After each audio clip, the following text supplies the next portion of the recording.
Hi everyone, welcome to another Voices of Experience. Today we're here with the one and only Racquel Dozier. Did I say that right? Yes, yes, yes. Okay. Also, most of you will probably know her for Lupus in Color on Instagram. Are you in other platforms too? Yep, Instagram, Facebook, YouTube. Okay, we'll put the link on the bio. So met her a few months ago. I've been actually following you for a long time.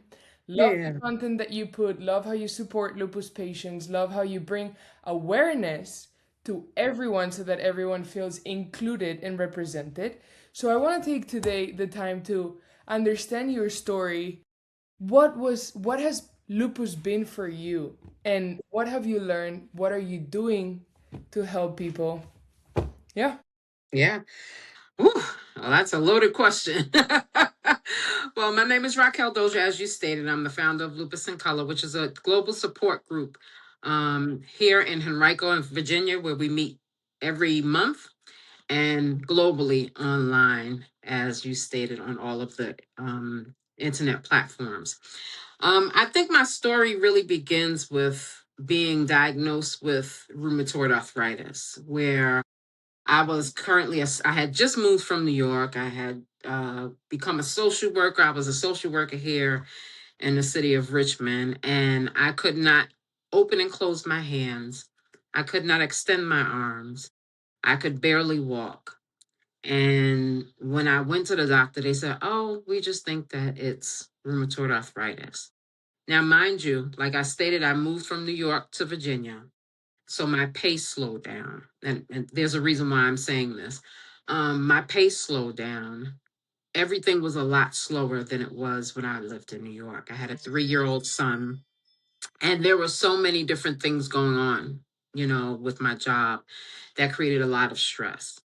So when I went to the hand doctor, because that's what was affected the most, my hands and my feet, they said, we don't see any issues, but we we think that you have rheumatoid arthritis. And I'm a former athlete, so I was like, okay, well, maybe it's because I've been doing the triple jump for so many years, half of my life.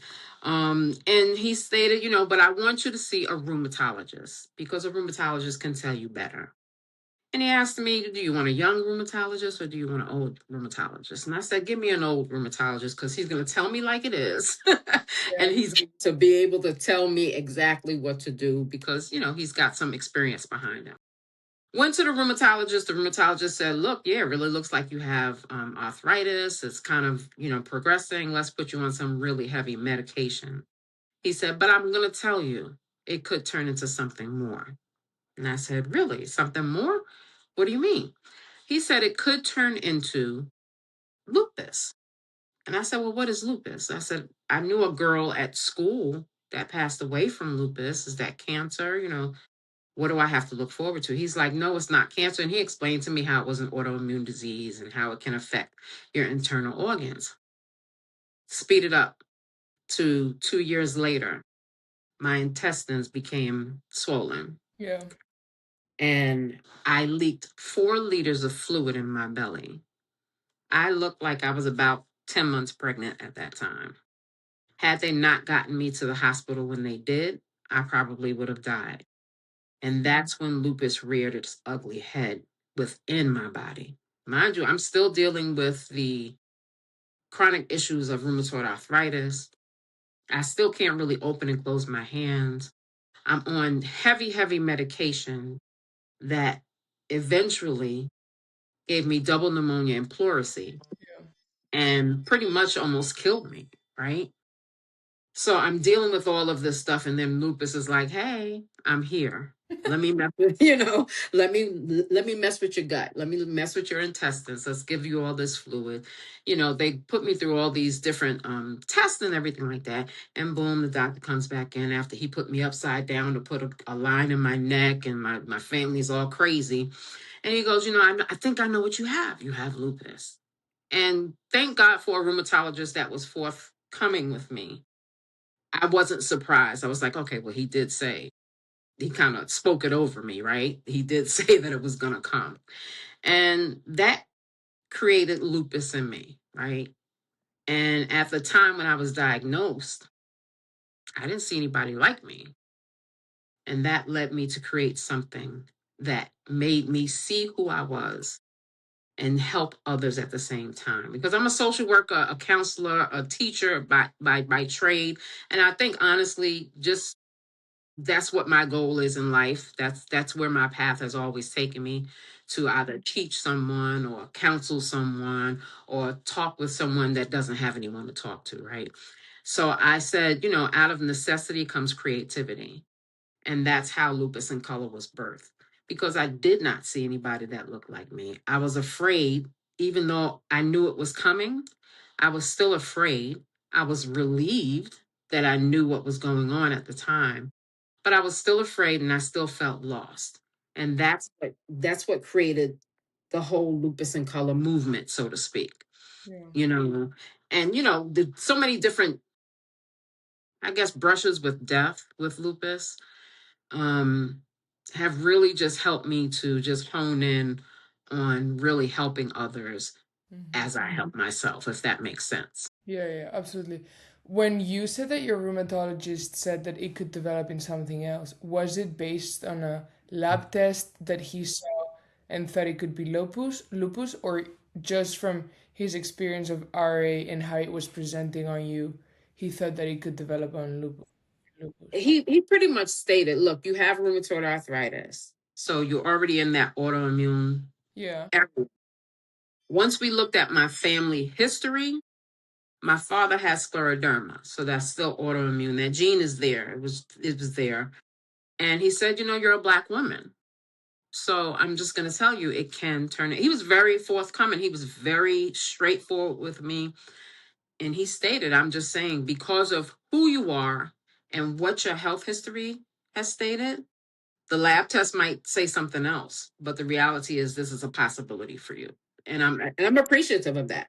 Absolutely, but that for me is mind blowing because I talk to patients every day, and most of them have the opposite to where lab tests are screaming, symptoms are screaming, and it takes 6 years to diagnose lupus. So the fact that you had a rheumatologist that introduced you the possibility early on is, Yeah, well, I was fortunate. I was very fortunate to get, and I think that's part of why I chose an older, a more mature doctor, yeah, um, because I knew that he would either he would tell me a lie or he would tell me the truth.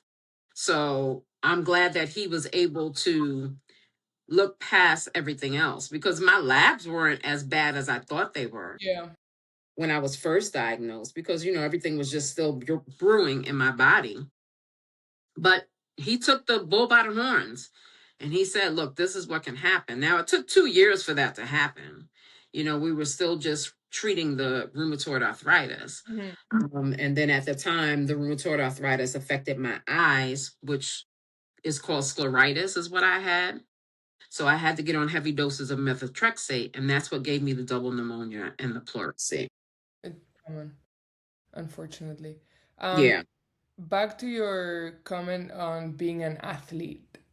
Mentally, for you, the pain you were going through, the lack of movement. One, obviously, you could have thought that it was because of the tear, but you were limited at that point, and you're someone that has moved a lot in the past. What was that mentally for you? You know what? It was horrible. I'm not gonna lie. It was a blow to my ego. But you know what was an even more blow? Not the movement. Because I've had to experience that before when I've had injuries and things of that nature. So that's something that I say, okay, I can go past that, and I can really understand that. It was having to stop working that really got me, because I was moving so much at work, and the movement that I could not do at work kind of got me. Yeah. But initially, that whole you can't move your hands is so frustrating. I think I was more frustrated than anything, and that's only because I have been an athlete all my life, and I've had those different issues where I have to be patient with my body. So in some ways, being an athlete kind of helped me. Okay, I like Um, that. not only physically, but mentally too, because when you get hurt as an athlete, I've pulled two hamstrings at one time. Yeah, yeah. So, I've had to learn to be patient with my body. And then I've had to relearn to trust my body. So, in a way, that whole athleticism and being an athlete and being part of all of those different activities kind of helped me to realize that, okay, this is not as bad as it could be. And I just have to exhibit that patience with my body so that I'm not overexerting myself and making it worse. That's a really good approach because I think my first reaction would be the frustration of I'm someone that has moved, I'm someone that I've been active. Mhm. But it's true that being an athlete teaches you resilience, teaches Sure. you how to just little work every day makes you get to the end goal, and that's a really good point to bring into. Yeah. And it's not that I was not frustrated. I was very frustrated, just like when I would get hurt Yeah, as an athlete, I was very frustrated. But I had a coach that taught me how to do breath work and how to do yeah, meditation. And you don't think about the people in your life that really create something in you that will last for a lifetime, right? And what he taught me was that breath work and that meditation, and it helped me even to this day. I meditate every single day. I'm breath working it to death, right? It's like all about the breath work for me. But those little things that were taught to me as an athlete really helped me as a chronic illness warrior. Um, Not to say that it's not difficult, no, no. um, but because that mental strain, that emotional toll, that not being able to be who you used to be definitely takes a toll on me. Um, but then I get back to the idea of what do I need to do to get that endorphin high, right? That I used to get when I was an athlete. How can I get that now today doing something different? And what works for you? Right. Right. What works for me, what works for my body, because I can't do what I used to do. I'm not able to run as much as I used to run and things of that So nature. you've adjusted to what you can do Yeah. and So fine. I have to adapt. I have to adjust. I have to change. Okay, I'm not going to be able to run a marathon, but maybe I can walk a marathon over a month. So it makes whenever I'm in a situation, and it sounds weird, but whenever I'm in a situation where I'm kind of stuck, I try to look at a creative way to get out of it. I love that. I see that. I've seen that on your content since the first day. Like I came across your page. Is a positivity. It's a different way of looking at what's happening right now. Yeah. So Yeah. And it's hard to do that, especially when that's you're the in a space of yeah, when you're in a space of pain. It's really hard to do that. But that's like my son as he was growing up. Okay, so you're being negative right now. How's that working for you? And what I teach him, I have to teach myself all over again every single day. I can sit there and be negative, and I can sit there and be mad about what's going on. But the reality is, if I don't do something about it, guess what? I'm going to be stuck in that situation.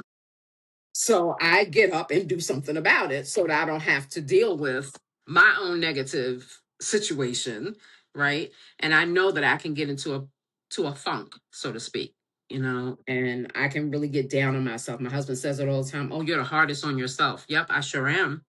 So I look at myself and I'm like, hey, what's going on? Why can't I do this and that? But then I just look at myself and be like, okay, girl, stop playing around. Get up and do it. yeah, yeah, yeah. So Back to your support group. The when we talked, you explained how the situation of walking into a meeting, looking around, and being like, "Wait, what?" Can you yeah. tell us a little bit about that experience more in detail? Yeah, it's kind of crazy. It's crazy to walk into, and you're kind of used to it, to walk into a room and be the only black woman there, or to walk into the room and be the only woman there. Um, but when you're healthy, that's no big deal, right? When you're not healthy, you want to see someone that looks like you. Yeah. And when I was walking into the rooms that my doctor had, given to me to try, Hmm. I just was like, I can't really relate to these people. You know, they were talking about what they were doing in their lives, and they might have been housewives, or they might have been older women that had had lupus for a long time. They might have been white women. Most of them were white women. And when I walked into the room, the lady who was running that support group was extremely nice. We became extremely close. We still talk to this day. Um, but she said, you know, you might want to find some people that you can bring to the meeting. And when she said that, I'm not going to bring them to your meeting. I'm going to make my own because I want to make sure that no one I felt lost. I felt really lost, and I felt confused, and I felt alone in that room. It was maybe 30, 40 people in the room, and I felt like I was alone by myself. Wow. I was expecting like 7 or 8. No. It was a big meeting that she had done for many years. Her daughter had lupus, so she created this organization, and she had some doctor come in, and even couldn't even really relate to the doctor, you know, because he was a lot older than my doctor. But he was talking to one particular type of people in the room. Yeah, yeah, So I just was like, this is ridiculous. I brought a couple of friends with me a couple of times, and we were like, yeah, this is not going to work. So I just kind of just took the bull by the horns, and I was like, look, I can do this, and I can make sure that people feel wanted, they can feel understood, they can feel seen, they can feel heard, and they can relate to someone in the room. And that's why I started Lupus in Color. And how did you start it? What was the first thing you did? You know what? The first thing I did was I got online and I said, how many support groups are there for lupus in Richmond, Virginia? And it was zero, not a one. And as soon as I saw that, I made a Facebook page and I started just sending it out to people. If you know somebody that has lupus, I started looking on different lupus pages that still weren't showing who I was. And Yeah. I just started just sending emails out and asking my doctor to send me names and things of that nature of people, can you give them my card? And I just started just doing it. I didn't hesitate. I didn't question. I didn't try and plan anything. I just wanted to make sure that there were other women or men that looked like me included in this thing that really hurts more Black women than anything, right? Yeah, for So sure. I just kind of just sent everything out and started it. And then a couple of people who are still with me even to this day were like, oh, I'm interested in meeting. And then boom, that first meeting was created In person? in person at a library. We still meet at the same library. And that's it. Wow. And for the support groups, is it just sharing things that are going on in life, sharing advice, resources? Did you have to do a Um, lot of research? it's a conglomerate of things. Uh, the way that I do my meetings are you're going to be educated, you're going to be inspired, you're going to be encouraged, and you're going to be empowered by the time you leave. So I base my support group on those four tenets so that number one, I can keep myself on track because I could just sit there and talk to you about what's going on with you and that'd be fine. No, we do the meetings in a fashion where you are going to leave out of there improved for yourself and believing that you can deal with lupus. So we do have times where we can, talk about what's going on with us and ask for, advice and things of that nature. But honestly, I want you to leave there to say, oh my gosh, that's not like a normal support group where we just, talk about what's going on. No, I actually learned something. Yeah. A doctor came in and talked to me about this. Oh my gosh, we had massages and or we had Reiki or we had some meditation. I want you to leave with a coping skill that you can use day to day. And that's how we run it. And we still run it that way. How often do you do them? We usually meet every month. Since COVID, it's been kind of sporadic.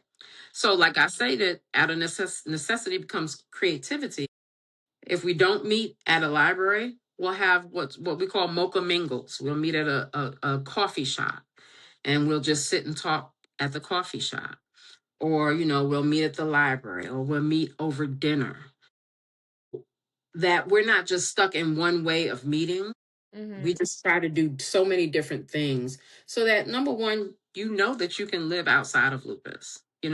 Sometimes it's hard to really understand, oh, wow, I am somebody outside of lupus.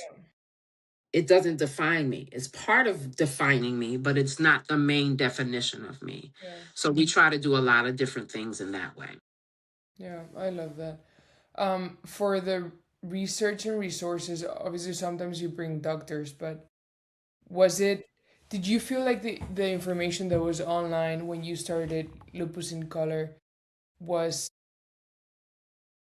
I don't know if representing, but something that you could, yeah, I guess relate to or really understand, present to others, I can't say that I could relate to it, but I understood it, and I was able to take that information, dig a little bit deeper, and make it your own? and find a way to make it relate to those that I was trying to touch. Yeah, Since then, of course, there's so much more information out now than it was, what, yeah, 12 something years ago, 20 something years ago. I'm good at taking something and making it relatable for someone else. And I think that's a skill that I have that many don't have. And I pride myself on being able to relate to people and have people relate to me. So thanks. I do a lot of research. I did a lot of research before I even, decided to do this. And it helps. It helps to know that you can absorb that, number one, as a lupus warrior with brain fog and everything like that, that I can absorb that information. And then it helps to be able to turn it around and make people see, look, this is where you fit in with this information. How do you approach conversations when people come to you and they're frustrated? You're really really good at communicating, and I feel like one of your gifts, I don't know how you say it in English, it's also empathy. Like w- you know how to, yeah, I guess empower and motivate the other person, support. Um I'm sure the same frustration you felt, a lot of people have felt. How do you deal Yeah. with this? Because that's also a lot of energy on your end. Yeah. I think I just meet people where they are. Most of the time when someone's frustrated, I probably have already felt that. So I'm I'm letting them know, look, I know how you feel. Hmm. I felt the same exact way. Let me tell you what I found though. And I'm number one, acknowledging their feelings. I'm always going to acknowledge your feelings because your feelings are valid even if you think they're not, right? Number two, I'm going to let you know I've been there, done that.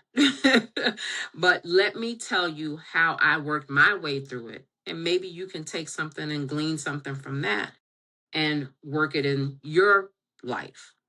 Usually that works. Sometimes people are so, I guess they're so down on themselves because they are not who they used to be. Yeah. And honestly, sometimes some people that I talk to, I'm literally just sitting there holding their hand, listening to them.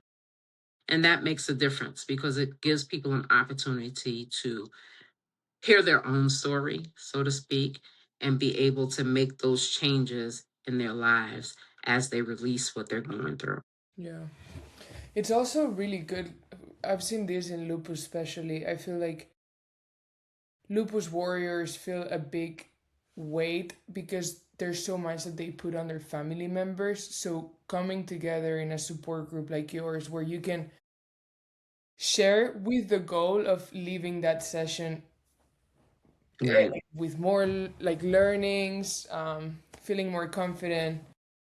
From what Yeah. I've seen, that's also a big, Yeah. I think the biggest thing for lupus warriors is, number one, trying to get out of the guilt of having lupus, right? yeah, Feel so guilty that we are not who we were before, that we kind of lose our footing and seeing who we've become beyond lupus. So I try to help people get to that point where I call it maturing as you are on your lupus journey, because it's just like anything else. You know, as a child, you think as a child, as an adult, you think as an adult, as you experience different things. But one of the things my mother used to tell me is that you don't have to learn from your own issues, you can learn from someone else. And I try to instill that in people that I talk to, that, learn from me. Don't push yourself too hard and then make your body tell you to stop. Stop before that happens. And I think it's important to me to make sure that everyone has those coping skills, to live day to day. A lot of people ask me, I think we talked about this before, Petra, and a lot of people ask me, why won't you become, a big organization and, become 501c3? I have a goal with Lupus in Color, and that's to help people live day to day. Yeah. There are other organizations out there that raise tons of money. There are organizations that I work with that raise money, and we do advocacy, and that's what they're for. But I feel like my goal is to make sure that every lupus warrior, or even if you have a chronic illness, my goal is to make sure that you have the coping skills to live beyond your disease every single day. And that has always been my goal, to make you feel seen, heard, and understood. Have you seen people that you have helped in the past now kind of learn from you and do the same thing that you did for them for other people? Absolutely, and I love to see it. I love to see it. If I can help one person just change their mindset about lupus, and then have them help another person, my goal is met. And I love to see that. Yeah, I love to see that. I love to be in a place. We were somewhere in Washington, and some of the ladies were saying, you know what, you helped me do, move more. You helped me advocate more. The reason why I'm here is because of you. And I love to hear that, because it's affirming that the work that I'm doing is working, even if it's just one, two, or three. I'm not trying to change the world, because I know I can't, but I can change one, two, three, four people's minds and how they look at themselves on their lupus Yeah, journey. yeah, yeah, absolutely. No, you're doing it. Um, I don't know if this is a delicate topic, but I want to take a couple of minutes to talk about research and representation in research. What has been your experience? Have you participated in the past? Have you felt like you were like that the studies were built around you and your Mhm. lifestyle and Represented, yeah, representation. Look, representation matters. I think on my journey, I've always heard, oh, Black women are the most affected by this. And that's great. But when you look around, you don't see that. You very rarely see Black women in different research. And as I do my own research, we're learning that we are not represented in the spaces of research, in the spaces of different, how do you call it? Oh, it just lost my head. Different spaces of, um, learning about different treatments that might work. clinical Um, trials. Clinical trials. Thank you. Trials, yeah, yeah, We're not represented in those spaces. Even the biologic that I'm on, we weren't represented in those spaces. So guess who became the representation? The people who were the first people to be on it, like me. So research is great. They're doing a great job in finding out different things about lupus, but I think that it's still missing the mark for me, as far as representation, as far as sharing that representation, and as far as allowing it to be seen more. I think we're still stuck in a space of just showing one way that lupus represents in people's bodies and manifests in people's bodies, and they're not showing everything that should be shown. I I agree. I answered your question. Yeah, absolutely. No, because I've seen it, like, not to be biased, but at ImYoo, because we're doing it decentralized, we're able to recruit patients all over the US. And the people that are signing up to our studies are organically matching the US demographics, which then you compare those results to some of the clinical trials or the research that has been published, and it's like the percentage of Latino or African American women we have is way higher than anything that has been published before. So I'm like, I hope we can continue to improve in this area and work all together so that clearly we all see, and I wanted to see if from your Yeah. point. I mean, it's so hard. There are two perspectives about that, right? It's one that it needs to be seen, but it's two that Black, Latino, Asian, we have to make ourselves seen as well. I come across a lot of people that don't want people to know that they have lupus because either they're embarrassed or they're just private type people. They're not going to be the ones that go into the clinical trials, and that comes from fear, biases in the healthcare system, issues that have happened in Black communities before where they have used us as guinea pigs. There are a lot of different trauma activities that are in our lives that prevent us from being the face of a disease that affects us the most. Yeah. you know so it's so hard to put that representation out there when you don't get the representation coming to you to be exposed as well. So I definitely wanted to give that other But perspective yeah, about that because one of my goals is to really get Black people to understand the importance of clinical trials and get people to understand the importance of research and get them to understand that you're not a guinea pig, because guess what, if someone did not do that years prior to you getting on your medication, you would not be here. Someone had to do it for you. yeah. So you have to make sure that you're an advocate to do it for someone else. And if you can't do it for someone else, at least promote getting out there and getting in those clinical trials, understanding the research, talking, being in those spaces, in those rooms where you can understand exactly what's going on with your body so that you can share that information to someone else. I absolutely agree. Do you think that one of the, obviously, installing trust and the communication between research and these people has been broken for whatever reason in the past?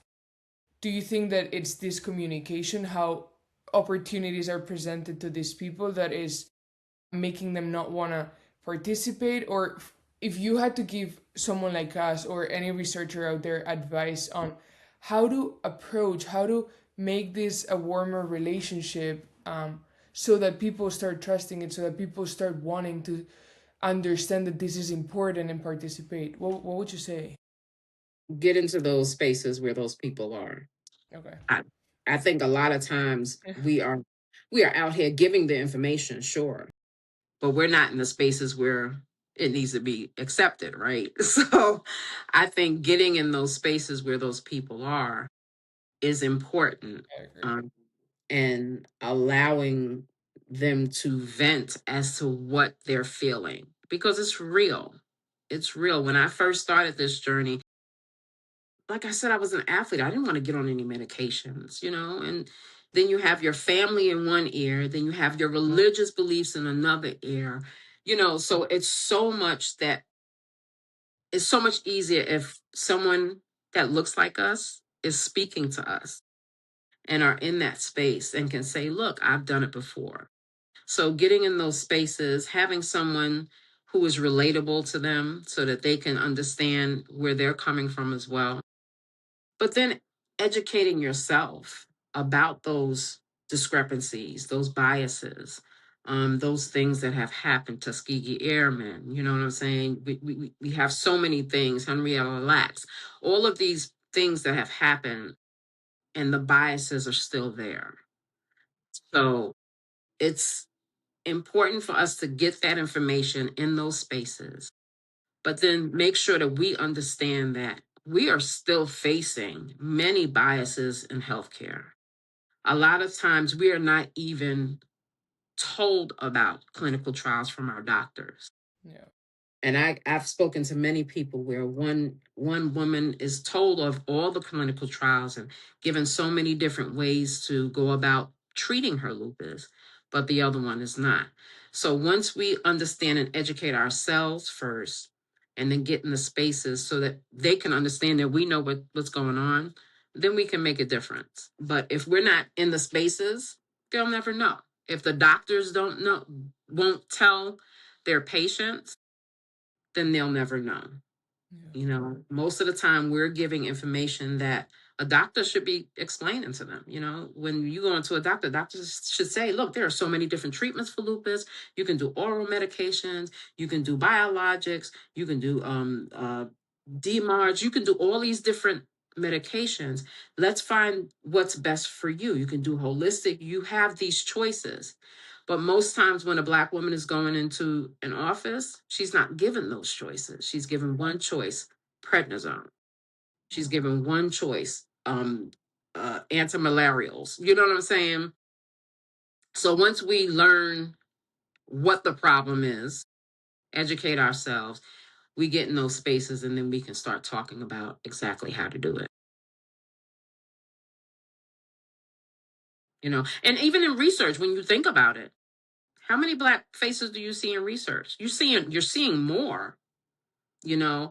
And I mean, that's a tribute to how the world is, right? um but we have to make sure that we're in the spaces. We have to make sure that people understand the depth of what lupus can do. Yeah. A lot of times people are, if I don't see it, it doesn't bother me. No, if you don't see it, it can kill you. You know, what kills you, what doesn't kill you doesn't make you stronger. It can kill you. You know. No, no. Yeah. Yeah. Hopefully we can have a conversation in a couple of years and the perspective I has hope so. changed a lot. I hope so. That's the goal. You know, that's why I advocate. That's why I'm in those spaces where I can talk to people and really explain to them the importance of clinical trials, the importance of research, the importance of being open, not even open, just open minded, but opening your heart to different ways to treat your lupus. Yeah, yeah. Changing that whole mindset around treatment is important. Yeah, I agree.